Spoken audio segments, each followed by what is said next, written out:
Samsung TV HDMI port not working fix. Let us get your TV back to life. Is there anything more frustrating than seeing no signal on your Samsung TV? You have checked the cables and switched inputs, but nothing happens. I know the feeling. But do not worry. We are going to fix this together right now. If you face any difficulty, leave a comment below. I reply within 1 hour. Please like and subscribe to TechVibes for more real tech solutions. First, unplug your HDMI cable. Check for bent pins or dust inside.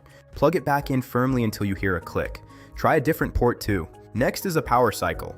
This resets the HDMI handshake between devices. Unplug your TV from the wall. Wait for a full 60 seconds.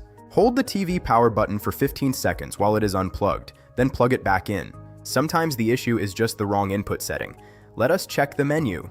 Press the source button on your remote. Select the correct HDMI port. In Settings, go to General, then External Device Manager. Turn off AnyNet Plus. In Settings, go to Support then Software Update and select Update Now. If needed, try a factory reset. Go to Settings, then General, then Reset. Use the default pin 0000. This clears all temporary glitches. Go to Support, then Device Care, select Self-Diagnosis, and then HDMI Troubleshooting. We have tried cables, resets, and updates. These fix most issues. If not, it might be a hardware failure requiring professional repair. Troubleshooting takes patience. Thank you for watching TechVibes. See you in the next fix.